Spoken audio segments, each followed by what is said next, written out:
오늘 출애굽기 16장 13절부터 20절 말씀을 통해서 공급하신 하나님, 지난주에서 두 번째 시간 말씀을 증거하겠습니다. 다음 주까지 세 번에 걸쳐서 이 공급하신 하나님에 대한 말씀을 증거합니다. 우리가 지금 전체적으로 복된 길로 갑시다 시리즈 7번째 시간을 맞이하고 있습니다. 우리는 신앙생활하면서 반드시 공급하신 하나님을 만나야 합니다. 하나님이 내게 공급하신다. 하나님이 나의 삶을 책임져 주신다. 하나님이 나의 모든 필요를 공급하신다. 이것을 반드시 경험하고 또 그 하나님을 믿고 그 하나님을 만나야만 합니다. 왜냐하면 공급하신 하나님을 만나지 못하면 누구든지 돈 앞에 굴복합니다. 성경은 가장 큰 둘의 존재가 우리 앞에 있다라고 말합니다. 하나는 돈이고요, 다른 하나는 하나님입니다. 그래서 우리가 무엇을 신으로 섬길 것인지 이것을 인생에 결정해야 된다라고 말합니다. 마태복음 6장 24절 우리 같이 한번 한 목소리 읽어볼까요? 시작. 한 사람이 두 주인을 섬기지 못할 것이니 이는 혹 이를 미워하고 저를 사랑하거나 혹 이를 중히 여기고 저를 경히 여김이라. 너희가 하나님과 재물을 겸하여 섬기지 못하느니라. 그러니까 우리의 신앙생활에 있어서 반드시 경계해야 될 적이 있는데 그게 바로 돈, 만몬, 재물이라는 것입니다. 이 돈을 섬길 건지 하나님을 섬길 건지 이걸 선택해야 된다는 것입니다. 하나님과 돈을 겸하여 섬길 수 없다라는 것입니다. 세상 사람들의 특징은요, 이 돈을 섬깁니다. 그래서 이 돈이 있어야 인생을 살 것이다 라고 말합니다. 돈이 있어야 결혼도 하죠. 돈이 있어야 자녀도 키우죠. 돈이 있어야 그 자녀가 원하는 대로 양육도 하죠. 근데 돈이 없으니까 전 결혼 못해요. 돈이 없으니까 자녀 못 낳습니다. 그게 지금 시대입니다. 돈을 섬기는 것입니다. 사람들이 돈 앞에 굴복하고요, 돈 앞에 자기의 자신을 팔아버립니다. 왜 갑질이라고 하는 게 나왔습니까? 그게 돈 앞에 굴복하고 있는 문화요, 그것을 이용하고 있는 문화입니다. 사람들이 다 돈 앞에 굴종합니다. 누가 이렇게 만들었습니까? 악한 마귀가 만들었다는 거예요. 예수 믿는 사람들은 이 돈 앞에 굴복하는 사람이 아니라 하나님을 믿는 사람입니다. 할렐루야. 그런데 돈 앞에 굴복하지 않고 하나님을 믿으려면 공급하시는 하나님을 만나지 않고서는 못 믿습니다. 아마 여러분들 가운데 오늘 이 시간 예배를 드려도 하나님 내게 돈을 주세요, 그게 유일한 기도 제목인 분들 있을 거예요. 그게 아직 하나님 못 만난 것입니다. 돈이 있어야 사니까요. 돈이 있어야 사업상의 문제가 풀어지니까요.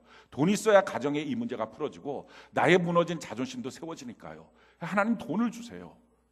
결국은 뭡니까? 돈을 믿고 사는 것이고요, 이 돈을 위해서 하나님을 이용하는 것입니다. 성경 우리에게 분명히 말합니다. 한 사람이 두 주인을 섬기지 못할 것이니 혹 이를 미워하고 저를 사랑하거나 혹 이를 중히 여기고 저를 경히 여김이라. 너희가 하나님과 재물을 겸하여 섬기지 못하니라.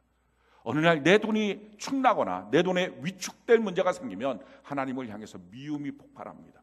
미워합니다. 내 직장 문제를 건들거나 사업장의 문제를 건들거나 내 삶에 있어서 경제적인 문제가 흔들리면 하나님이 뭐고 신앙이고 다 흔들려 버립니다. 이게 지금 돈을 섬기는 것입니다. 자, 이와 같이 돈을 섬기고 있다면 성경은 말합니다. 아직 하나님 섬기는 것이 아니다라는 거예요. 믿음 없는 거예요. 정말 믿음 가지려면 돈을 섬기지 않고 하나님을 섬겨야 합니다. 오늘 지금 여러분들이 무엇을 섬기고 있습니까? 과연 하나님을 섬기고 있습니까? 아니면 여전히 돈을 섬기고 이 돈을 얻는 방법이 하나님께 기도하고 봉사하고 일해서 돈을 받자라고 하는 생각들을 혹시 갖고 계십니까?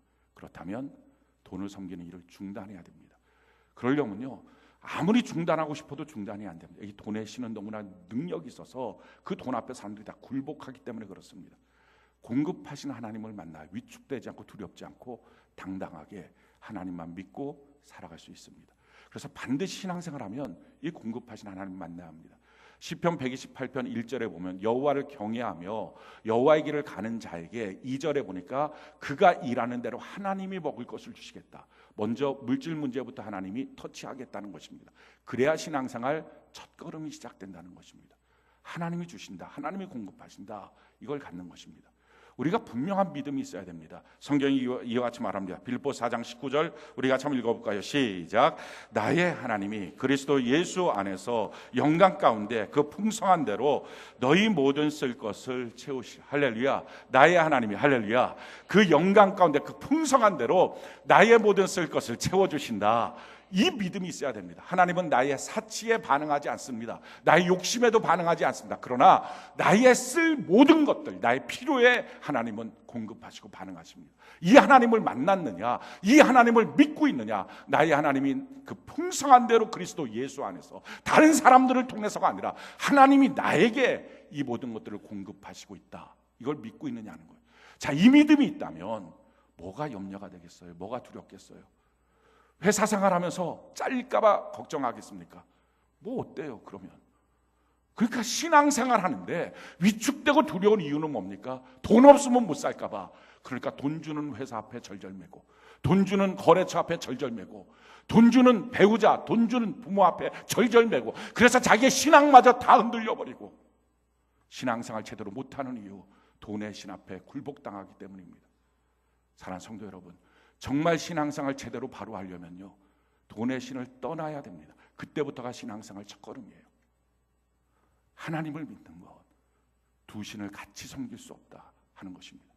오늘 하나님을 믿는 은혜가 있기를 바랍니다. 그러려면 공급하시는 하나님을 경험해야 합니다. 아직 이 하나님을 경험하지 못했다면 신앙생활 아직 한 걸음도 옮기지 못한 것입니다. 교회를 아무리 오래 다녔어도요, 아직 못한 거예요. 이 하나님을 만나야 돼요. 자, 그런데 이 공급하시는 하나님의 이 공급의 성격이 뭔지 이걸 우리가 좀 알아야 됩니다. 오늘 4절 같이 한번 읽어볼까요? 출애굽기 16장 4절 같이 한 목소리 시작. 그때 여호와께서 모세에게 이르시되 보라, 내가 너를 위하여 하늘에서 양식을 비같이 내리리니 백성이 나가서 일용할 것을 날마다 거둘 것이라. 이같이 하여 그들이 내 율법을 준행하나 아니하나 내가 시험하리라. 자, 하나님의 공급, 이것이 하나님의 축복인데 이 축복이 뭐라고 말합니까? 시험이라는 것입니다. 테스트라는 거예요. 훈련이고 연습이라는 것입니다. 우리 이 성격에 대해서 분명히 알아야 됩니다. 아, 하나님이 내게 주시는 복이 하나님의 테스트구나. 하나님이 내게 주시는 물질이 하나님의 테스트구나. 하나님이 내게 주신 질병도 테스트고, 하나님이 내게 주시는 치유와 건강도 테스트구나. 하나님이 주시는 가정도 테스트고, 하나님이 주시는 직장도 테스트구나. 이것이 훈련이고 연습이구나 하는 것을 알아야 됩니다. 우리가 살아가는 이 땅이 다 광야 생활인데요, 이 모든 것이 지금 하나님이 우리에게 주시는 테스트요, 훈련이요, 연습입니다. 성경이 우리 이렇게 말합니다. 신명기 8장 2절로 3절 우리 같이 한번 읽어볼까요? 시작.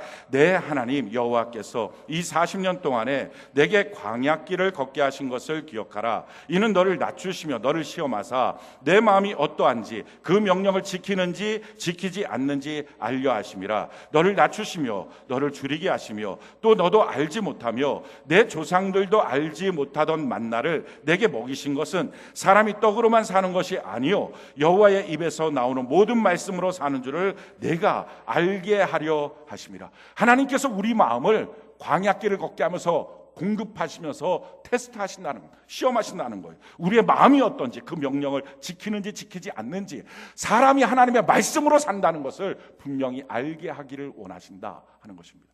자, 왜 이렇게 하실까요? 이것을 우리가 이해하려면 우리 인생이 무엇인지에 대한 기본 이해가 있어야 됩니다. 우리 인생은 3생입니다. 어머니 뱃속에서 1생을 살았습니다. 어머니 뱃속에서 10달 동안 사는 동안에 사지백체 이목구비 만들었죠. 그리고 살아났어요. 그래갖고 우리가 그것을 생일이라고 말합니다. 근데 지금 우리가 어머니 뱃속에 바깥에서 보니까 그게 산 거죠. 근데 어머니 뱃속 안에서 본다면 그건 죽은 겁니다. 삶의 터전이었던 자궁에서 밀려나가야 되고요, 생명줄이었던 탯줄이 끊어져야 합니다. 그러니까 어머니 뱃속의 관점에서 보면 죽는 겁니다. 그게 한 번 살았던 나의 삶이에요. 그리고 지금 우리가 두 번째 삶을 삽니다. 이걸 이생이라고 말하죠. 지금 살고 있는 거예요. 살고 있는 우리의 삶이 언젠가는 죽는 겁니다.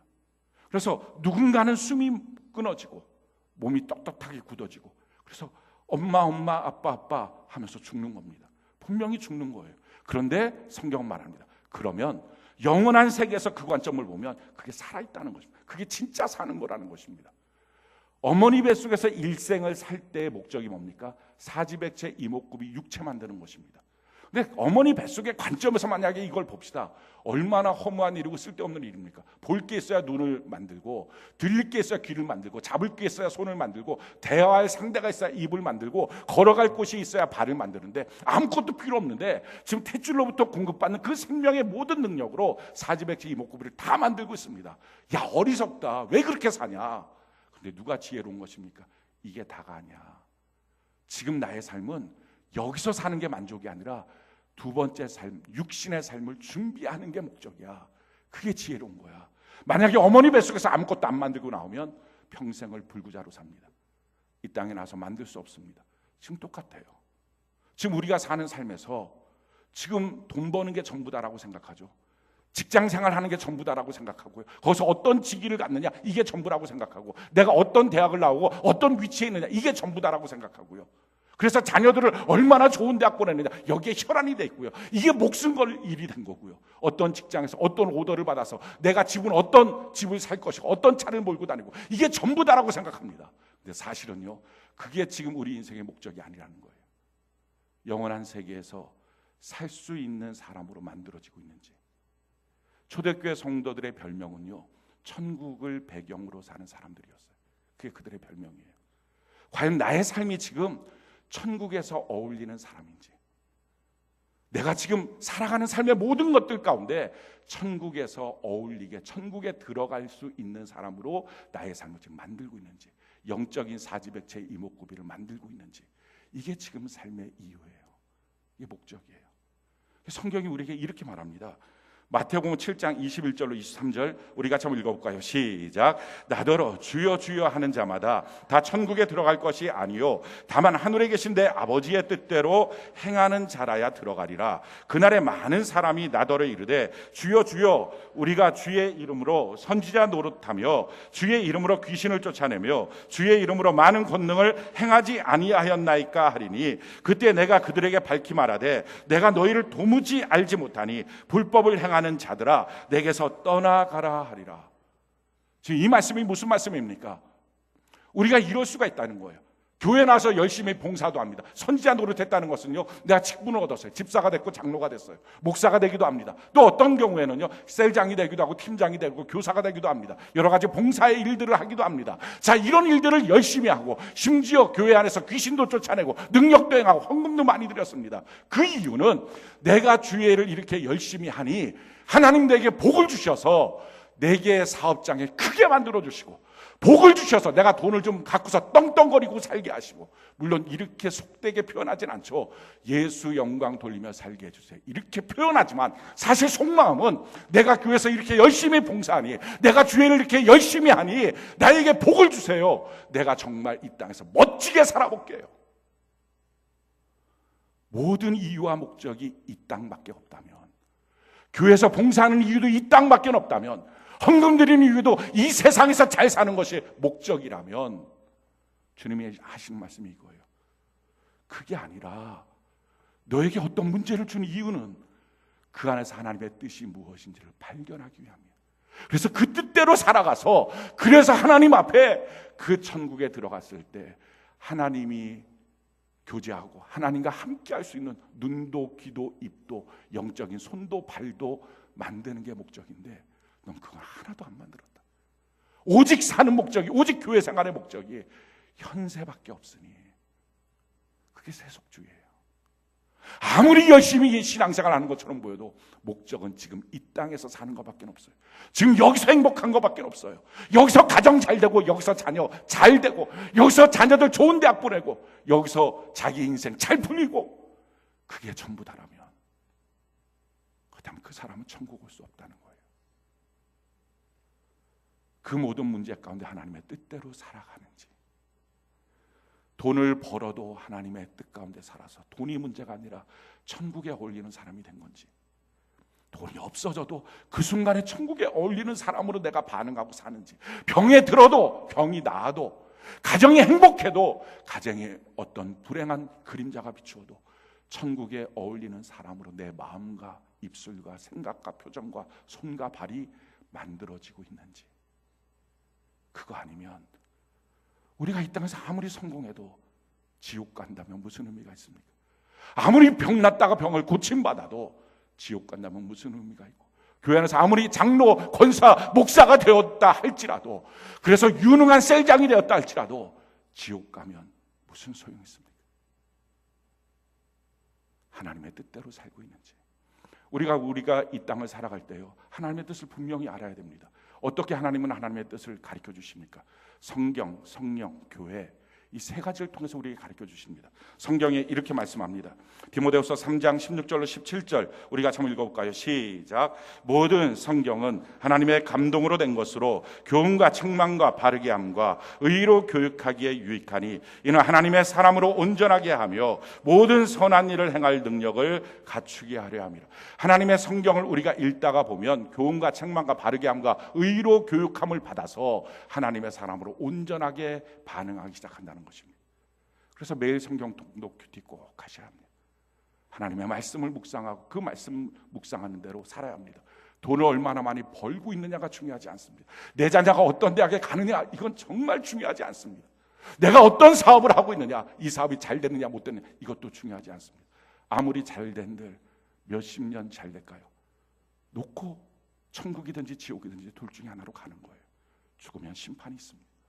자, 그랬을 때 과연 나는 하나님 앞에서 온전한 영적인 몸이 만들어졌느냐 하는 것입니다. 우리 신앙생활은요, 그래서 이 땅에서 돈을 섬기는 신이 아니에요. 하나님은 섬기는 거예요. 두 번째, 우리에게 주시는 하나님의 뜻을 분명히 알 수 있는 방법, 그게 성경 하나님입니다. 성경이 이렇게 말합니다. 요한복음 16장 13절 우리가 한번 읽어볼까요? 시작. 그러나 진리의 성령이 오시면 그가 너희를 모든 진리 가운데로 인도하시리니 그가 스스로 말하지 않고 오직 들은 것을 말하며 장래를 너희에게 알리시. 성령 하나님을 반드시 받아야 됩니다. 구하고 찾고 두드려서 성령 하나님을 받아야 날 향한 하나님의 뜻을 합니다. 지금 그 시간에 그곳에 왜 이와 같은 일들을 주셨는지 그걸 압니다. 세 번째는 교회 공동체입니다. 교회 공동체 안에 반드시 뿌리를 내려야 합니다. 교회 공동체 안에 뿌리 내리면 어떤 일들이 생깁니까? 에베소서 1장 18절로 19절 우리가 한번 읽어볼까요? 시작. 너희 마음에 눈을 밝히사 그의 부르심의 소망이 무엇이며 성도 안에서 그 기업의 영광의 풍성함이 무엇이며 그의 힘의 위력으로 역사하심을 따라 믿는 우리에게 베푸신 능력의 지극히 크심이 어떤 것을 너희로 알게 하시기를 구하노라. 자, 교회 공동체 안에 있으면 평생 신앙생활을 해도 셀 나눔이 없이 말씀의 교제가 없다면 부르심의 소망이 뭔지를 모르는 거예요. 어떤 사건과 문제 앞에 왜 나를 그 앞에 세워놨는지, 왜 나를 이 사람 앞에 지금 있게 하는지, 왜 나를 이 문제 앞에 있게 하는지, 부르심의 소망이 뭔지, 그 이유가 뭔지를 하나님은 교회 공동체 안에서 말씀의 은혜를 나누는 순간에 깨닫게 하시겠다는 거예요. 그리고 그 영광이 뭔지, 이것을 통해서 받게 될 영광이 뭔지, 그리고 마침내 그것을 내가 어떻게 극복하며 나갈 수 있는지의 능력이 뭔지, 그걸 주님이 알게 하시겠다는 거예요. 그래서 우리 신앙생활 할 때요, 반드시 세 가지를 통해서 하나님의 뜻을 알아야 합니다.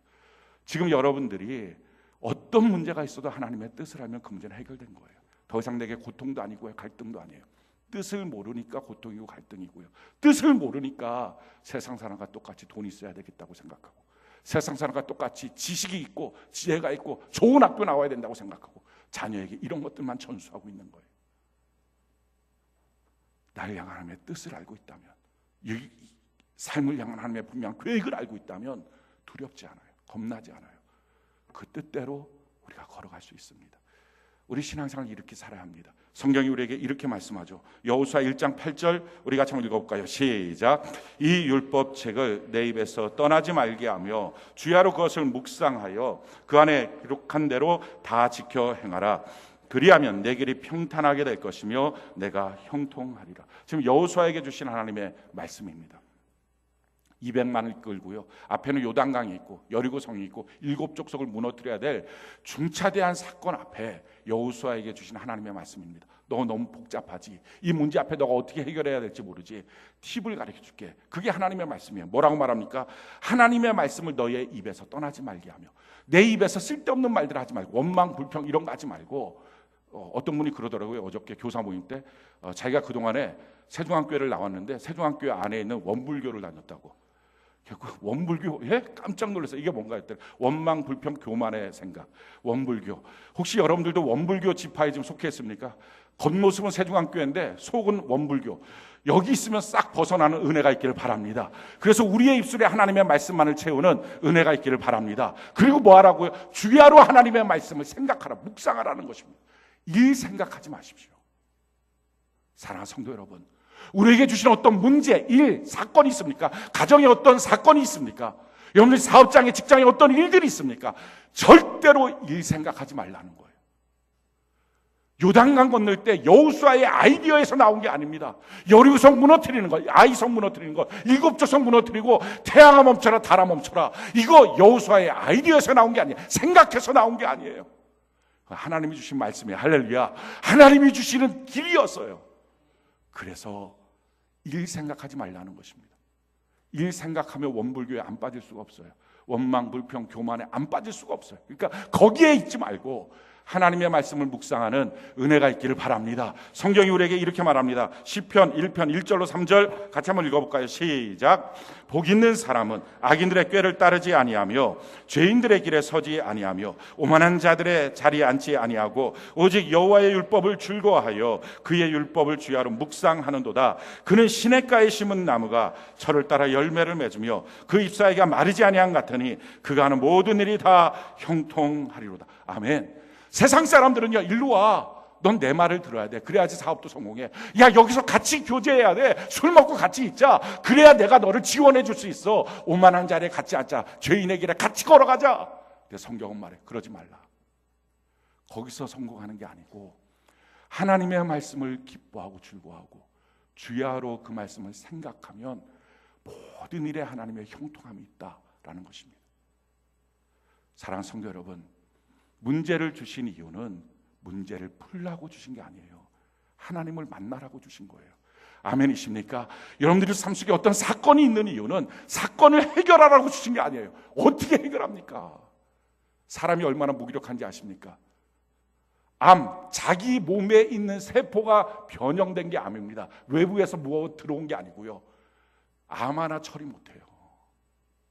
아니, 밖에서 들어오는 세균성 바이러스 하나 들어오잖아요. 이거 하나 처리가 안 되는 거예요.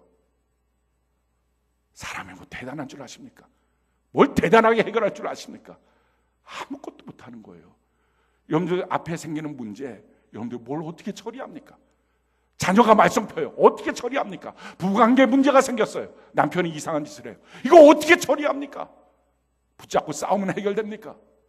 직장의 상사가 자기를 괴롭혀요. 어떻게 처리합니까? 자기에게 오더를 냈던 거래처가 뛰어먹고 도망갔어요. 연쇄부도가 나요. 뭘 어떻게 처리합니까? 사랑하는 성도 여러분, 문제는 풀라고 주신 게 아니에요. 하나님이 우리에게 문제를 주신 거는요, 그 문제 가운데 그렇습니다. 주님, 나는 못하고요, 주님은 하십니다. 그러기에 문제는요, 나한테 있지만 답은 하나님께 있습니다.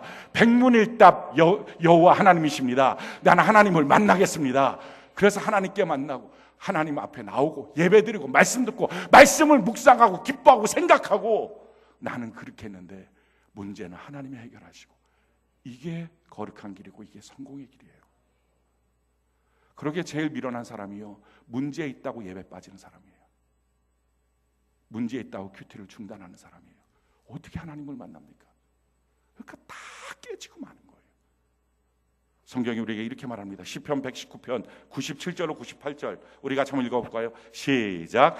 내가 주의 법을 어찌 그리 사랑하는지요, 내가 그것을 종일 작은 소리로 읊조리나이다. 주의 계명들이 항상 나와 함께하므로 그것들이 나를 원수보다 지혜롭게 하네. 하나님의 말씀 안에 있으면 원수보다 더 지혜로워집니다.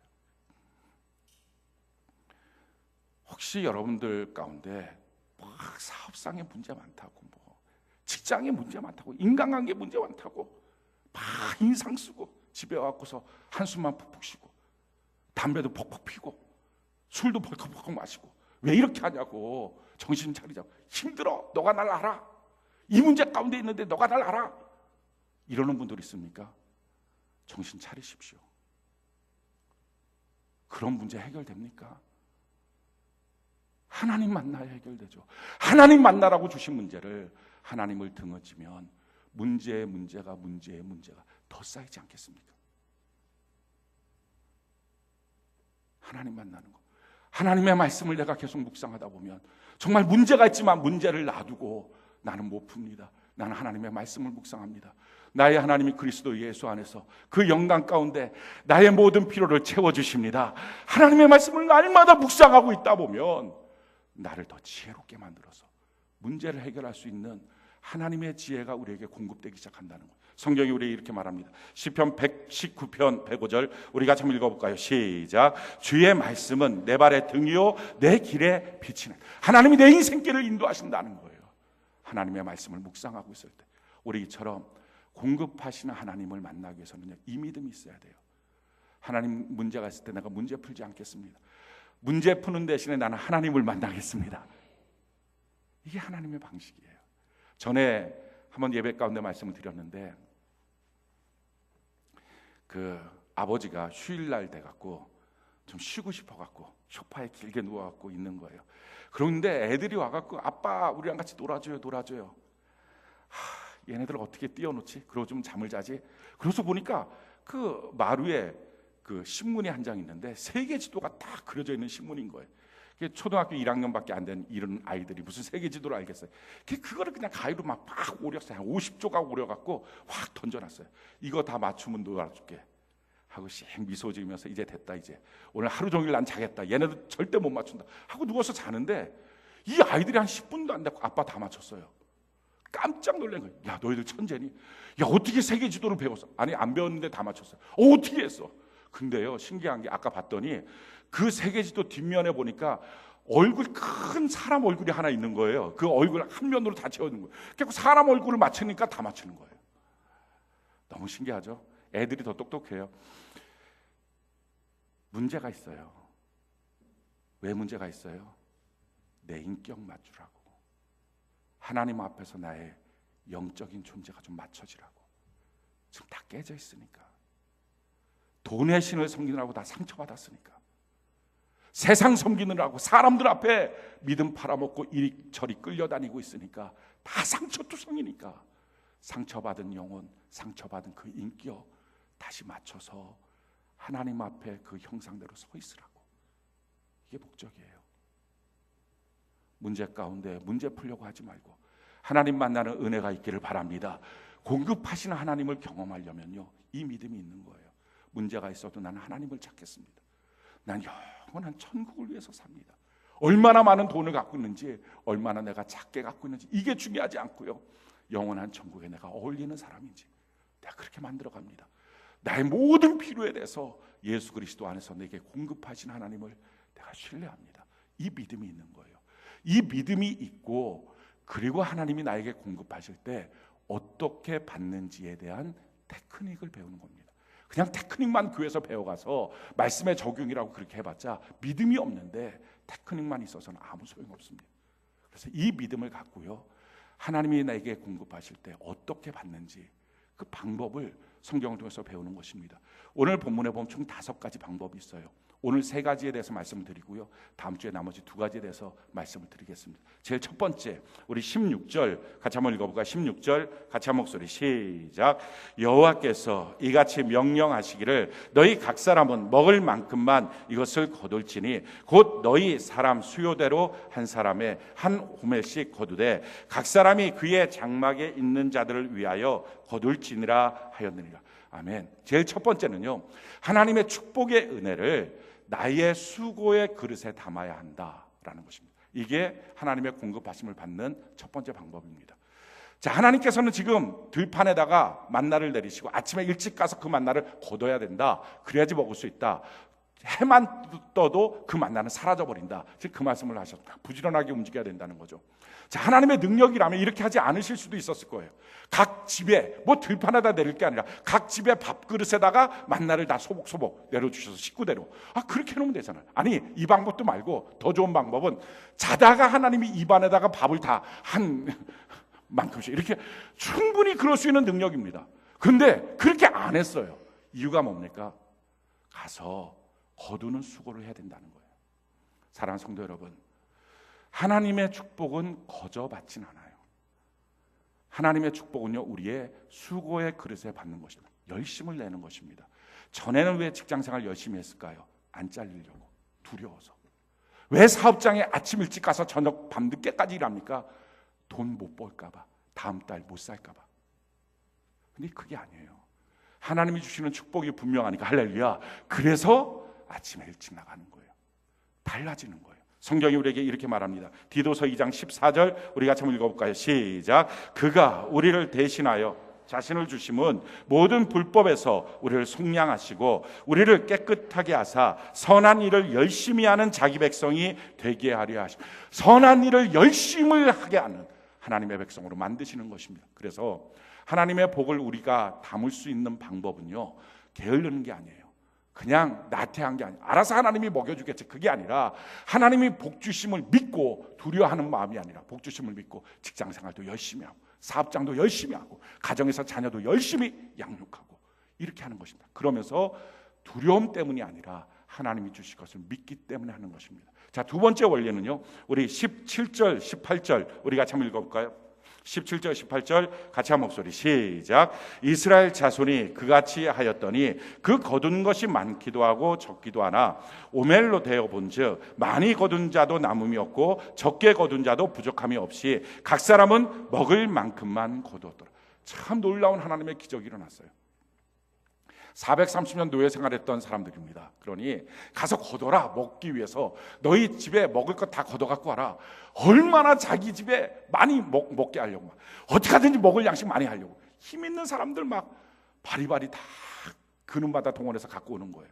근데 어떤 가정의 가장은 힘이 없어요. 약해요. 병이 들었어요.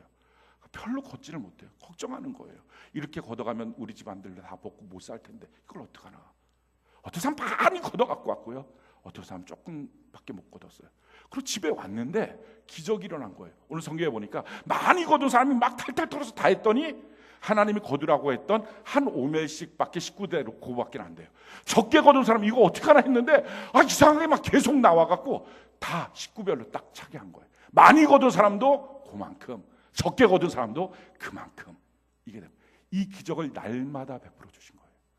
자, 그러면 사람이 어떻게 될까요? 이거 한 일주일 정도 지나고 나면요, 이 마음이 들 거예요. 욕심 부려봤자 소용없다. 그러니까 그냥 우리 가정에 딱 맞는 만큼만 가져가자라는 생각이 들었을 거예요. 하나님의 공급하심은요, 욕심을 버려야 받을 수 있어요. 성경이 우리에게 이렇게 말씀합니다. 야고보서 4장 2절로 3절 우리 같이 한번 읽어볼까요? 시작. 너희는 야고보서 4장 2절로 3절 같이 한 목소리 시작. 너희는 욕심을 내어도 얻지 못하여 살인하며 시기하여도 능히 취하지 못함으로 다투고 싸우는도다. 구하지 아니하기 때문이요 구하여도 받지 못함은 정욕으로 쓰려고 잘못 구하기 때문이라. 욕심이 있으면 얻을 수가 없다. 심지어는 기도하면 주시겠다고 약속했지만 그 기도 안에도 욕심이 들어가 있으면 기도응답 없다라는 것입니다. 그러니까 이만큼 욕심을 우리 안에서 버려야 합니다. 성경이 이렇게 말하죠. 야고보서 1장 14절로 15절 우리 같이 한번 읽어볼까요? 시작. 오직 각 사람이 시험을 받는 것은 자기 욕심에 끌려 미혹됨이니 욕심이 잉태한 즉 죄를 낳고 죄가 장성한 즉 사망을 낳는. 아멘. 우리가 다 시험 드는 이유는 욕심 때문이에요. 지금 여러분들이 돈 때문에 시험 들었습니까? 다 욕심 때문이에요. 이 돈이 꼭 있어야 되는, 이거 때문에 하나님은 왜 안 주시고 막 계속 이런 마음이 투덜투덜합니까? 그게 욕심 때문이에요. 필요 때문이 아니고요. 욕심이 있으면 죄, 사망까지 낳게 된다는 것입니다. 그럼 이 욕심의 문제를 어떻게 처리해야 됩니까? 디모데전서 4장 6절로 10절 같이 한번 읽어볼까요? 시작. 그러나 자족하는 마음이 있으면 경건은 큰 이익이 되느니라. 우리가 세상에 아무것도 가지고 온 것이 없음에 또한 아무것도 가지고 가지 못하리니 우리가 먹을 것과 입을 것이 있은즉 족한 줄로 자, 거기까지요. 먹을 것 입을 것이 있으면 됐다는 것입니다. 더 많이 하려고 하지 말라는 것입니다. 옷도 여러 개 하려고 하지 말고요. 양복, 가을처럼 가을 양복 하나, 여름철 여름 양복 하나, 겨울철 겨울 양복 하나. 아니, 옷장을 열어서 이거 입고 갈까 저거 입을까, 오늘 교회 오실 때 이거 입을까 저거 입을까 뭐를 입을까, 이거 다 하나만 딱 남겨놓고 나머지 다 딴 사람 줘요. 이거 뭐 이렇게 많이 갖고 있어요? 뭐 구두도 막 여러 개 갖고 이게 맞나 저게 맞나 옷 스타일에 맞지. 아니 얼굴과 몸매가 안 맞는데 뭘 거기를 맞춰요 그거를. 소용도 없는 거. 그러니까 먹을 것 입을 것 있으면 됐다는 것입니다. 밥도 한 공기 딱 먹으면 됩니다. 제가 이게 아팠잖아요. 그래서 지난 한 주간 동안 완전 입원하고 있었는데 깨달은 게 한 가지 있어요. 뭘 깨달았냐면은 제가 깨달은 거 있다고 얘기를 했더니 저희 집사람 그 유치원 때 다 깨달은 걸 이제 깨달은 이게 또 낙심이 됐어요. 뭐냐면은 내 위와 장에는 이빨이 없다. 이걸 깨달은 거예요. 그동안에 저는요 밥을 이렇게 한 공기가 있으면 이걸 4분 해갖고 한 수저에 4분지 시켜갖고 4번이면 다 먹었어요. 그러니까 이걸 4번이면 다 먹으니까 다른 사람들이 한 공기 먹을 때 3공기 정도를 먹은 거예요. 그리고 이걸 빨리 먹으니까 뇌까지 이 먹었다는 게 안 올라가니까 계속 배고픈 상태예요. 그리고 3공기 정도를 먹으면 배가 터질 것 같아요. 이렇게 먹은 거예요. 그러니까 이렇게 먹는데 이거 속도가 또 빠르니까 먹을 게 쉽지 않고 줄줄줄 그냥 내려갈 거 아니에요. 그러니까 이렇게 내려가니까 그동안에 이게 50년 훨씬 넘도록 이 위와 장이 안 씻고 내려온 모든 것들을 다 한 거예요. 이게 얼마나 힘들었겠어요. 지도 힘들지. 그러니까 어느 날 가만 내버려둔 거야. 몰라. 장 마비가 된 거예요. 다 섰어요. 얘네들이. 주인이 안 쉬는데 지네들이 쉬어갖고 이게 저도 그냥 쉬게 만들어진 거예요. 그러고 깨달은 거예요. 이빨이 없구나 얘네들은. 그래서 그 다음부터 다 씹어 먹은 거예요. 하나씩 다 씹어서 넘기는 거예요. 그러다 보니까 속도도 늦어지고요. 그러니까 한 공기를 먹는 시간이 더 먹으면 민폐가 되니까요. 그만큼 먹는데 이게 뇌로 전달이 되니까 배부름이 느껴지는 거예요. 밥 먹으면서 처음 느꼈어요. 배가 부르구나. 이게 느껴진 거예요. 한 공기 먹으면 돼요. 나머지 공기는 남주라고 있는 거예요. 그거 자기가 먹으려고 애쓰지 말고요. 사랑하는 성도 여러분, 먹을 거 입을 거 있으면 더 이상 욕심 부리지 마십시오. 왜? 우리 이 땅에 사는 게 전부가 아니에요. 여기선 잠깐 훈련하고 연습하는 거고요. 영원한 천국에서 사는 거예요. 내 삶이, 내 마음이, 나의 행실이 지금 천국과 어울리는지, 이게 중요한 거예요. 성경이 그래서 이렇게 말하죠. 우리 이어서 한번 읽어볼까요? 디모데전서 6장 9절 10절 같이 한번 읽어봅시다. 시작. 부하려 하는 자들은 시험과 올무와 여러 가지 어리석고 해로운 욕심에 떨어지나니 곧 사람으로 파멸과 멸망에 빠지게 하는 것이라. 돈을 사랑함이 일만하게 뿌리가 되나니 이것을 탐내는 자들은 미혹을 받아 믿음에서 떠나 많은 근심으로써 자기를 찔러도다. 결국 돈을 사랑하면 신앙이 없어집니다. 믿음이 없어요.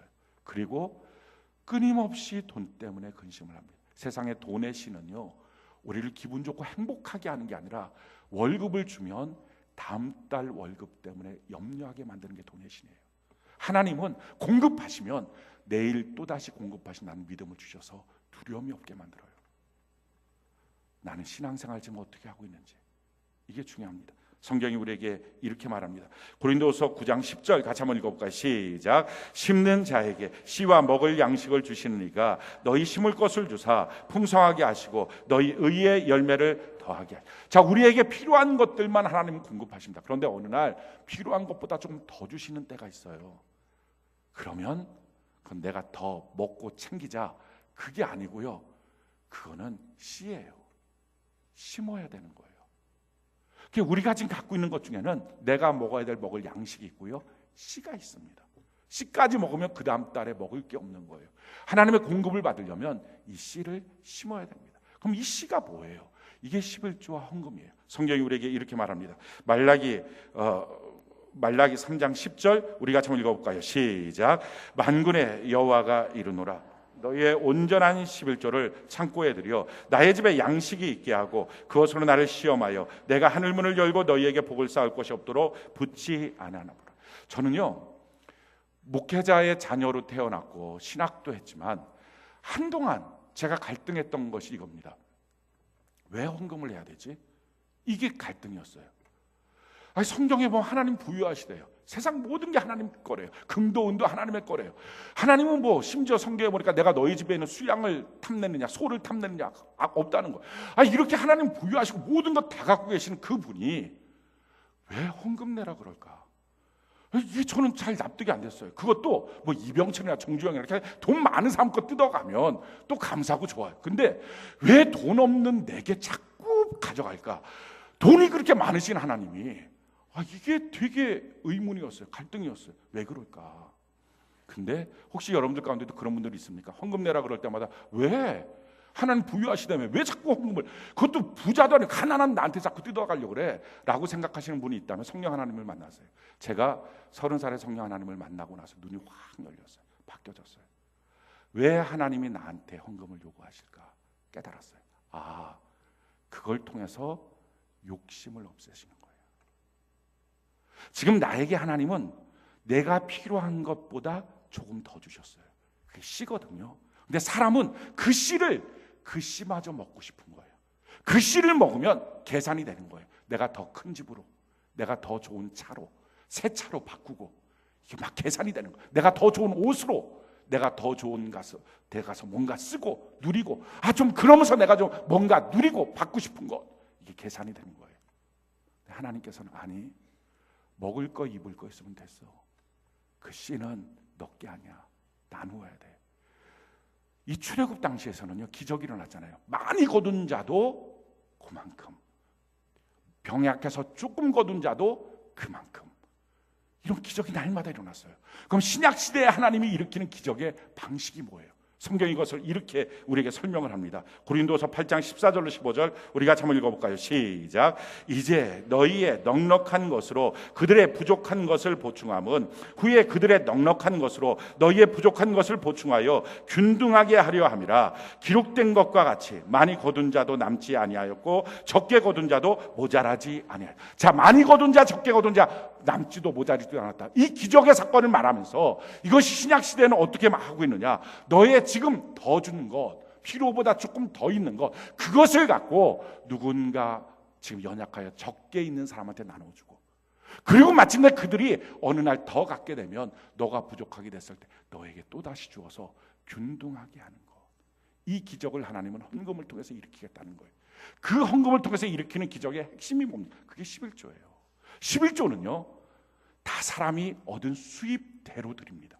나머지 헌금들은 자기가 하고 싶은 대로 드리잖아요. 그게 없는 사람도 많이 드릴 수 있어요. 그런데 11조는 그럴 수 없어요. 11조는 자기에게 주신 소득의 10분의 1, 많이 있는 사람 많이 내고요, 적게 있는 사람 적게 내는 거예요.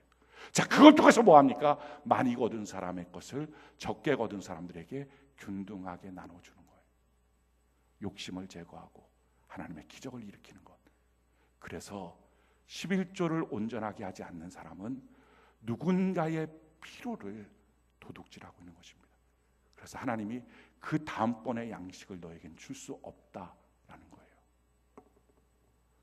하나님 앞에 온전한 11조를 통해서 누군가의 필요를 채워주는 인생을 사는 것, 이것이 필요합니다. 세 번째, 하나님의 공급하심을 받는 방법. 우리 19절 20절 우리 같이 한번 읽어볼까요? 19절 20절 같이 한 목소리 시작. 모세가 그들에게 이르기를 아무든지 아침까지 그것을 남겨두지 말라 하였으나 그들이 모세에게 순종하지 아니하고 더러는 아침까지 두었더니 벌레가 생기고 냄새가 난지라 모세가 그들에게 노하니라. 참 말 안 듣죠. 남겨두지 마라. 그럼 남겨두지 않고 다 먹으면 될걸. 그걸 또 아껴서 또 남겨둬요. 근데 그 다음날 봤더니 벌레가 생기고 다 썩고 냄새가 났다는 거예요. 그래서 모세가 화를 냅니다. 이 모세의 화는요, 모세의 화가 아니라 하나님의 분노였어요. 지금 아까의 문제는 더 많이 거두고 막 그래서 채워넣으려고 했던 거, 이거 욕심의 문제죠. 지금 내일 아침은 내일 아침에 하나님이 또 주실 거야. 그 약속의 말씀이 있는데 그걸 챙겨놓으려고 했던 거, 이거는 의심의 문제, 불신의 문제.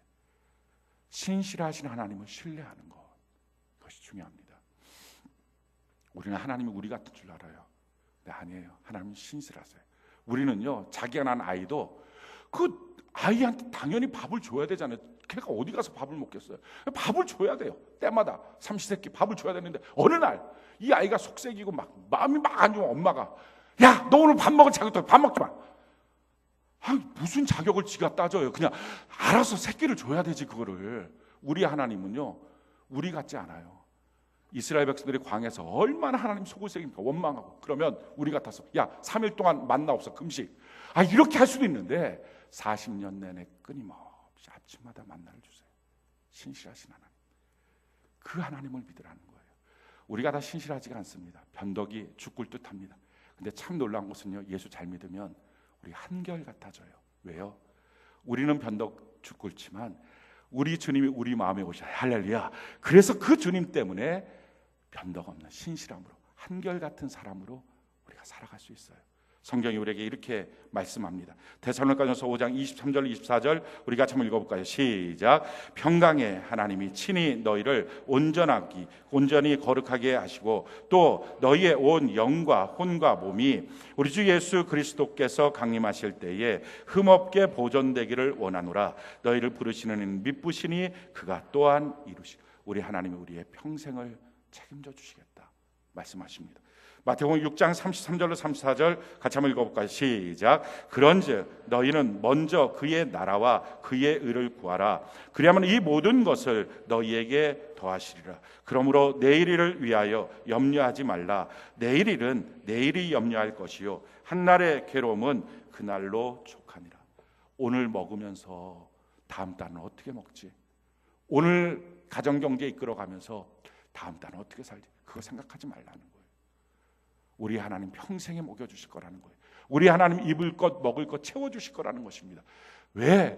우리를 천국으로 데리고 가시고 영원한 천국에서 주님과 같이 살 수 있도록 하시기 위해서 우리의 삶에 끊임없이 기적을 이루시고 공급하시고 개입하실 거라는 거예요.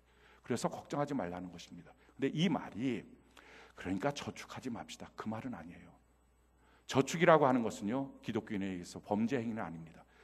예수님께서 오병이어 기적을 이루고 난 다음 그걸 나머지 다 걷어라, 그냥 길거리에 버려라 하지 않고요, 또 먹으면 되지, 그게 아니었고요, 다 걷었어요. 12강주리가 되게 했어요. 저축은 필요합니다. 그런데 저축의 이유가 분명해야 돼요. 이 저축해서 다음에 돈이 없을 때 살아야지. 이 저축해서 다음에 병 걸렸을 때 해결해야지. 이 저축해서 다음에 노후 설계해야지. 그거 아니고요, 이 저축해서 하나님이 내게 무엇인가 요구하실 때 하나님께 드려야지. 하나님, 내가 이렇게 준비해놨어요. 그게 믿음이에요.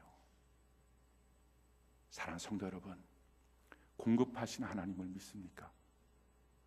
정말 그 하나님을 믿고 의지하고 삽니까? 아니면 돈을 믿고 있습니까? 돈을 믿으면 아무리 돈이 있어도 염려가 떠나지 않고요, 두려움이 떠나지 않아요. 사람이 항상 위축돼 있어요. 그래서 이 자녀를 나중에 어떻게 키우지? 자녀가 아직 크지도 않았는데 맨날 그 생각해요. 나중에 우리 노후 설계 어떻게 하지? 은퇴하고 난 다음에 맨날 그 생각만 해요. 그 고민, 그 걱정 떠나질 않아요. 아무리 월급이 많은 사람도요, 그게 해결이 안 돼요. 그게 돈의 신이 주는 지독한 고통이에요. 두려움, 염려, 걱정, 이게 떠나지 않는 삶. 근데 하나님을 믿잖아요. 공급하신 하나님을 신뢰하고 믿으면 안심이 돼요. 염려하지 않아요. 걱정하지 않아요. 두려워하지 않아요. 할렐루야. 하나님이 나를 책임져 주시는, 신실하신 하나님이 내 인생을 책임져 주시는 그 믿음이 있어요. 사랑하는 성도 여러분, 그 하나님을 만나시고 그 하나님이 공급하시는 방법대로 날마다 축복하실 하나님을 믿고 열심히 내게 맡겨주시는 일, 그것이 어떤 일이든지 열심히 하시고요. 그리고 욕심 부리지 마십시오. 내게 무엇인가 조금 더 있는 것은 나보고 더 쓰라고 준 게 아니라 누군가의 양식이에요. 그리고 내일을 위해서 걱정하지 마십시오. 염려하지 마십시오. 성경은 말해요. 내일은 내일이 염려할 거래요. 지금 내가 염려할 게 아니라 내일은 내일 시간이 알아서 염려할 거래요. 다른 말로 뭡니까? 내일은 내일의 시간을 주신 하나님이 염려하시겠다는 거. 걱정하지 않고 주의 나라를 구하는 은혜가 있기를 바랍니다. 그래서 우리의 삶에 날마다 공급하시는, 우리의 필요를 채워주시는 하나님을 만나고 이 세상의 삶에서 위축되지 말고 두려워하지 말고 당당하게 믿음으로 승리하는 저와 여러분들 되는 은혜가 넘치기를 예수님 이름으로 축원합니다. 우리가